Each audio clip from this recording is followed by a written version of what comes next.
నుంచి ఎవరైనా ముందుకొచ్చి రైతులు అనేది గారి నాయకత్వం, కేటీఆర్ గారి నాయకత్వం, అంజన్న గారి నాయకత్వం, అంజన్న గారి నాయకత్వం. వాటికంటే రాని వాళ్ళ ఎక్కువ గ్రామాలు అంటే మరి వాళ్ళ ప్రభుత్వ పాలన సోషల్ మీడియా ద్వారా ఉన్నాయి. ఈ ఒక్క డిక్లరేషన్ కూడా మీరు కరెక్ట్ గా ఫుల్ఫిల్ చేయలేరు.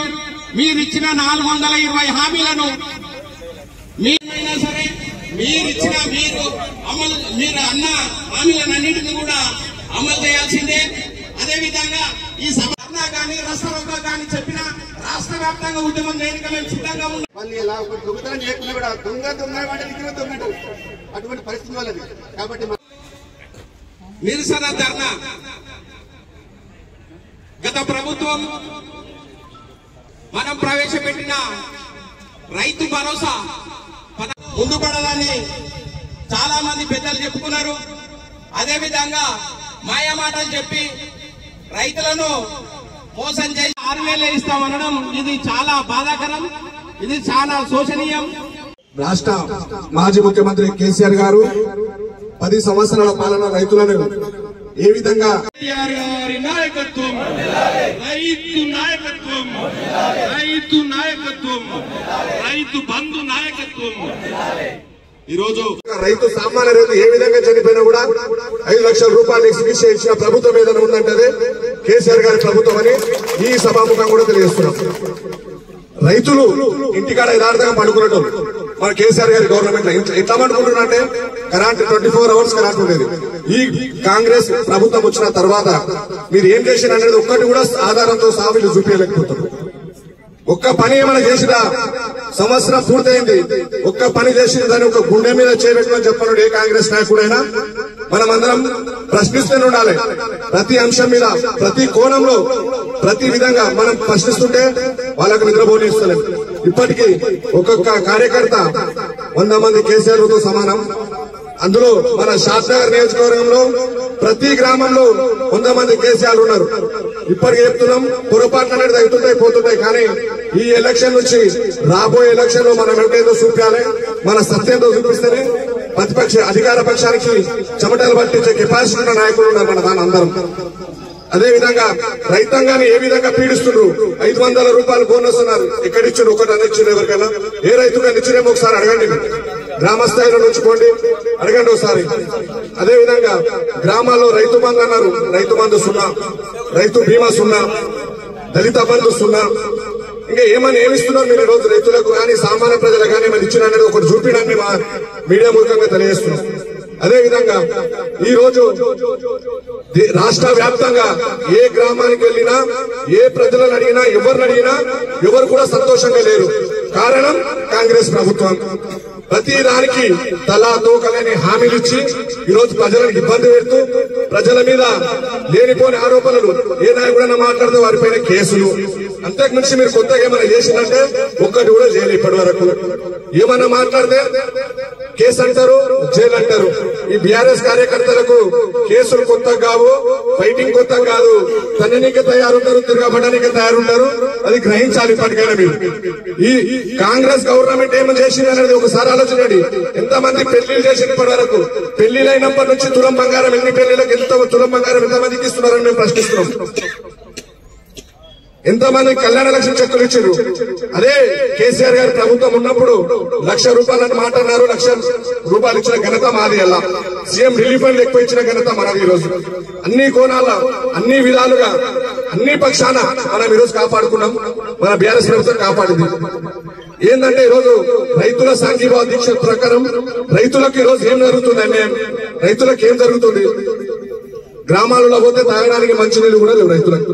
చేనుల దగ్గర పోతే మళ్ళీ పాము కాటికి కూడా చనిపోయే అవకాశం ఉండదు. కమ్సే కమ్ 40-50 మంది రైతులు ఇప్పటి వరకు ఆత్మహత్య చేసుకున్నారు. ఎందుకు? ఆర్థిక పరిస్థితులు బాగాలేవు. అదేవిధంగా కొంతమంది రైతులు భూములు అమ్ముతున్నా కొనలేని పరిస్థితులు రియల్ ఎస్టేట్ వ్యవస్థ పడిపోయింది. ఎందుకు పడిపోయిందంటే ఎవరైనా పెళ్లి, ఆడబిడ్డ పెళ్లి చేద్దామంటే 1 ఎకరాల్లో 5 ఎకరాలు అమ్మామంటే కొననికి రియల్ ఎస్టేట్ వ్యాపారి ముందరికి రావడం లేదు. ఇలా చెప్పుకుంటే పోతే ఇంకా చాలా ఉన్నాయి. రాబోయే రోజుల్లో అందరం ఐకమత్యంగా ఉండి కాంగ్రెస్ ప్రభుత్వాన్ని పొందబెట్టాలని నేను మీడియా ముఖంగా, ఈ సభాముఖంగా తెలియజేస్తున్నాను. మాజీ ముఖ్యమంత్రి టీఆర్ఎస్ పార్టీ రాష్ట్ర అధ్యక్షులు కేసీఆర్ గారి పిలుపు మేరకు షాద్నగర్ మాజీ ఎమ్మెల్యే అంజయ్ యాదవ్ గారి ఆధ్వర్యంలో జరుగుతున్న రైసు నిరసన దీక్షకు విచ్చేసిన కార్యకర్తలకు,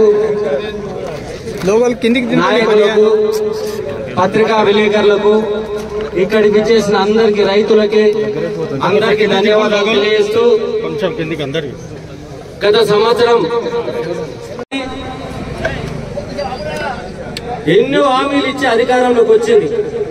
కానీ మీరు చూసినట్టయితే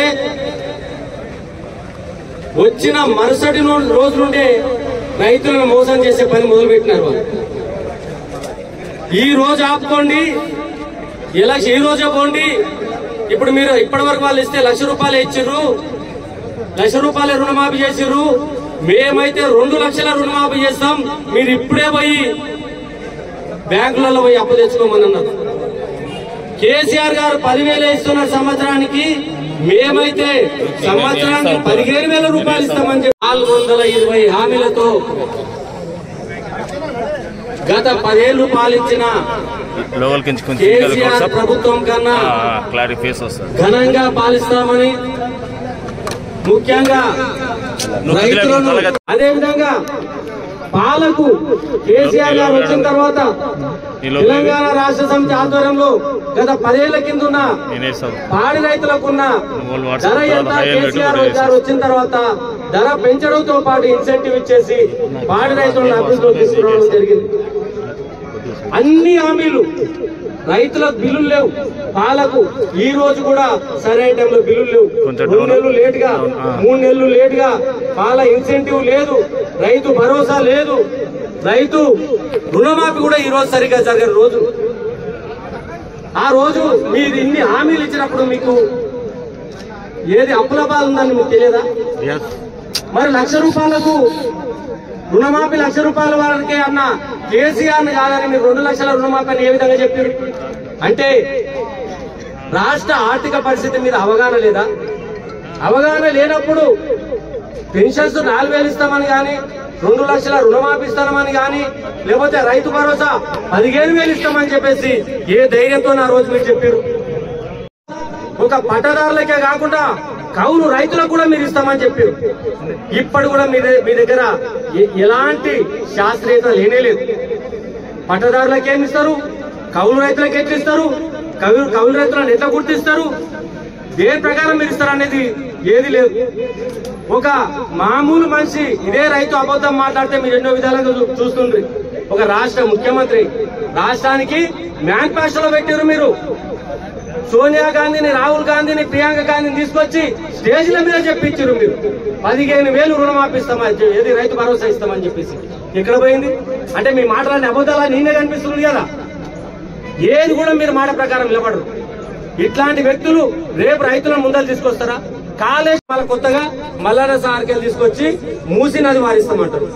మరి కూలిపోయిన పని ప్రాజెక్ట్ ఇప్పుడెట్లా పనిచేస్తుంది? మల్లన్న సార్కి ఏడంగా నీళ్ళు వస్తాయి, మల్లన్న సార్కెళ్ళి మీరు మూసి నదికి నీళ్ళు ఎట్లా తీసుకొస్తారు? మీరు అన్నమాట ప్రతిదీ అబద్ధం అని చెప్పేసి ప్రజలకు అర్థమైపోతుంది.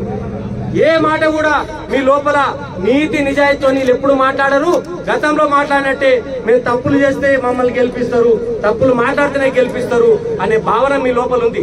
ఏదో తెలియక ఒకసారి తప్పులు చేశారు, ప్రజలు తెలిసి తెలియక మా కేసీఆర్ కన్నా బాగా చేస్తారేమో అనుకున్నారు. కానీ కేసీఆర్ ను ఈ విధంగా, కేసీఆర్ అయ్యా దేవుడా ఎక్కడున్నామని నిజంగా కేసీఆర్ గారు మొన్న మా నాయకుల మీటింగ్ లో చెప్పిండు. ప్రజలు మన దగ్గరికి టార్చ్ లైట్ పట్టుకొని వస్తారు, వెతుకుని మనం గెలిపించడానికి ప్రజలు రెడీగా ఉంటారు. ఎందుకంటే ఇప్పుడు కనిపిస్తూనే ఉంది, మీరు దేశ నాయకులను తీసుకొచ్చి స్టేజ్ల మీద తీసుకొచ్చి పెద్ద పెద్ద మాటలు చెప్పారు. అన్ని మాటలు, ప్రతి మాట అబద్ధం అని తెచ్చిపోయింది. ముసలి వాళ్ళకి 4,000 ఇస్తామన్నారు, ఇంతవరకు లేదు. ఆడపిల్లల స్కూటీలు ఇస్తామన్నారు, అది లేదు. పేద మహిళలకు భరోసా పైసలు ఇస్తామని చెప్పారు, అది లేదు. ఇప్పుడు నిన్న మొన్న ఇండ్లు స్టార్ట్ చేసారు, ఇప్పుడు ఆపేస్తారు. అది ఎందుకోసం అంటే మళ్ళీ ఎలక్షన్ ముందు మీకు ఇల్లు ఇస్తామని లోకల్ బాడీ ఎలక్షన్ లో చెప్పుకొని తిరిగి మళ్ళా ఓట్లు వేసుకొచ్చిన తర్వాత లేదు, ఊరికి 2-3 ఇస్తాం, మేము ఇప్పుడు ఇయ్యలేమని చెప్పే పరిస్థితి మళ్ళీ వస్తుంది. ఏ విధంగా ప్రజల్లోకి పోవాలి, రైతుల దగ్గరికి ఎట్లా పోవాలని రైతు భరోసా మొదలు పెడతారు. లోకల్ బాడీ ఎలక్షన్ నోటిఫికేషన్ ఇస్తారు. అది నడుస్తా ఉంటది కానీ కంప్లీట్ కాదు. అప్పటి వరకు ఎలక్షన్ అయిపోతుంది, వీళ్ళు బయట పడిపోతారు. ఎందుకంటే మనం మొన్న ఎంపీ ఎలక్షన్ మనం చూసినాం, అన్ని దేవుళ్ళ మీద, జోగుల అమ్మవారి మీద, యాదగిరి గుట్ట మీద, వేములవాడ నరసన్న మీద, ఆఖరికి హైదరాబాద్ పెద్దమ్మ తల్లి మీద కూడా ఓట్లే చెప్పారు. అలా ఏది 15 వరకల్లా నిజామాబాద్ 15 వరకల్లా మేము మొత్తం చేసేస్తామన్నారు. ఎక్కడ జరిగిందా? మాట అబద్ధమే, ప్రతి చేతలు అబద్ధమే. ఎక్కడ కూడా ఎలాంటి అభివృద్ధి చేయకున్నా సరే ఉన్న స్కీములు, ఉన్న అభివృద్ధి కార్యక్రమాలన్నా కొనసాగించే పరిస్థితి లేదు. గతంలో ఇప్పుడు చూడు, పెన్షన్ కూడా ఒక నెల లేదు, వాళ్ళకి ఒక పెన్షన్ లేట్ గానే ఉంది. ప్రభుత్వ ఉద్యోగాలు గతంలో టీఆర్ఎస్ ప్రభుత్వంలో నోటిఫికేషన్ చేసి అందరికీ రిక్రూట్ చేసిన తర్వాత ఇప్పుడు మనం చేసిన ఆర్డర్ కాపీలు ఇప్పిస్తున్నారు. వాళ్ళు మీకు అప్పు గుర్తు రాలేదా? పెన్షన్లు ఎక్కువ వేస్తామన్నప్పుడు మీకు అప్పు గుర్తు రాలేదా? భరోసా ఎక్కువ వేస్తామన్నప్పుడు మీకు అప్పు గుర్తు రాలేదా? స్కూటీలు ఇస్తామన్నప్పుడు మీకు అప్పు గుర్తు రాలేదా? ఈ ప్రాజెక్ట్స్ అన్ని ఎక్కడక్కడ తుప్పుబట్టే పరిస్థితి తీసుకొచ్చినప్పుడు మీకు అప్పు గుర్తు రాలేదా? ఇన్ని రకాల మోసాలు చేసి, ఇన్ని రకాల అబద్ధాలు చెప్పి, ప్రభుత్వాలే అబద్ధాలు చెప్తున్నప్పుడు ఇంకెవరు చెప్పుకోవాలి మనం? ఏదైనా మంచైనా చెడైనా మీరు ప్రభుత్వానికి పోయి మన బాధలు చెప్పుకుంటాం కానీ ప్రభుత్వాలే మన మీద వచ్చేసి పిడుగులేస్తుంటే, మనల్ని చెడ్డకొల్లలు తీసుకొని మనం దోముతుంటే ఇంకెవరిని చెప్పుకోవాలనే పరిస్థితి కూడా లేకుండా పోయింది. ఈ సంస్థల్లో సర్పంచ్ ఎలక్షన్ గాని, ముఖ్యంగా మున్సిపాలిటీ ఎలక్షన్లు గాని, అదేవిధంగా ఎంపీడీసీలు జెడ్పీడీసీ ఎలక్షన్ గాని ఖచ్చితంగా బీఆర్ఎస్ బీఫామ్ ఉంటే చాలు, కారు గుర్తుంటే చాలు, మేము ఆ పార్టీనే గెలిపించుకొని భారీ మెజార్టీతో గెలిపించి ఈ రాష్ట్రంలో ప్రభుత్వానికి ధీటుగా ఈ ప్రజాప్రతినిధులను నిలబెడతానని ప్రజలు నిర్ణయించుకున్నారు. ఖచ్చితంగా రాబోయే రోజుల్లో ఈ తెలంగాణ రాష్ట్రంలో ఉన్న ప్రతి రైతు పగబట్టి, లేకపోతే వాళ్ళకు పెట్టిన బాధలకు ఖచ్చితంగా కర్రు వాల్చి వాత పెట్టే పరిస్థితి వస్తుందని చెప్పేసి మీ అందరు తెలియజేసుకుంటూ, అదేవిధంగా ఈ రోజు ఇంత తక్కువ సమయంలో రాత్రి 9 గంటలకు పిలుపునిస్తే కానీ వాట్సాప్ లో మెసేజ్ పెడితే ఇంతమంది కార్యకర్తలు వచ్చారంటే మన సంవత్సర కాలంలో ఏ విజయాలు, ఏ అభివృద్ధి చేయలేకపోయినా ఒక ఊటక విజయోత్సవ కార్యక్రమం చేపట్టడం జరిగింది. దానిలో భాగంగానే రైతు పండుగ అనే ఒక కార్యక్రమం చేపట్టడం జరిగింది.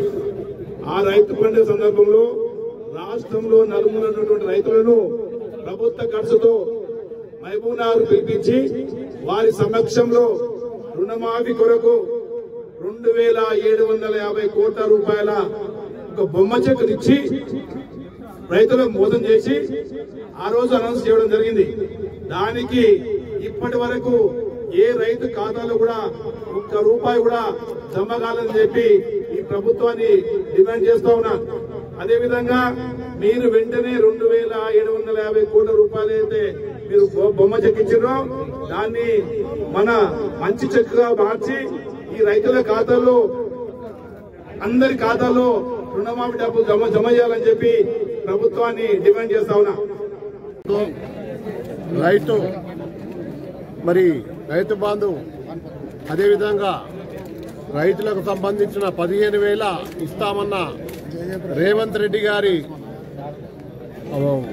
వాదన, మరి అదేవిధంగా అది కాకుండా 12,000 ఇస్తామని చెప్పి ఈరోజు లోకల్ బాడీ ఎలక్షన్స్ ముందుకు తీసుకొని ఈ 12,000 రూపాయలు ఇస్తామని చెప్పి దాన్ని కూడా మోసపూరితంగా 15 ఇస్తానని చెప్పి 12 చేసి, మరి అదేవిధంగా ఇలాంటి స్కీములు ఎన్ని వాగ్దానాలు చేసిన స్కీములన్నీ కూడా కుంగనబడిచి, మరి ఎన్నో విధమైన కేసీఆర్ గారు ఉన్నప్పుడు ఎన్నో విధమైన డెవలప్మెంట్స్ 10 ఏళ్లలో మరి ఆయన ముందు వాగ్దానం చేయకుండానే మిషన్ భగీరథ గాని, రైతుల బీమా గాని, రైతు రుణమాఫీ గాని ఎన్నో కూడా మరి ఆయన ఇవ్వడం జరిగింది. మరి ఇలాంటి వాగ్దానాలు చేసి ప్రజలను మబ్బపెట్టి, రైతులకు మబ్బపెట్టి మరి ఓట్లు గుమ్ముకొని ఈ రోజు ఇయ్యలేని పరిస్థితి ఉంది. కాబట్టి మరి రైతులకు అందరికీ కూడా ముఖ్యమంత్రి రేవంత్ రెడ్డి గారు క్షమాపణ చెప్పాలని చెప్పి, మరి అదేవిధంగా రైతుల ఉసురు తప్పకుండా రేవంత్ రెడ్డి గారికి తలుగుతాయని చెప్పి, ఈ రైతుల ఆహారనాదాలు ఎప్పుడు కూడా పోవని చెప్పి ఈ సందర్భంగా మరి ధర్నా సందర్భంగా మరి రేవంత్ రెడ్డి గారికి ఈ ధర్నా సందర్భంగా పిలుపు మేరకు ఇలా హెచ్చరిస్తూ మా టీఆర్ఎస్ కార్యకర్తలు ఈ కార్యక్రమంలో పాల్గొన్నందుకు అందరికీ ధన్యవాదాలు తెలియజేస్తున్నాం.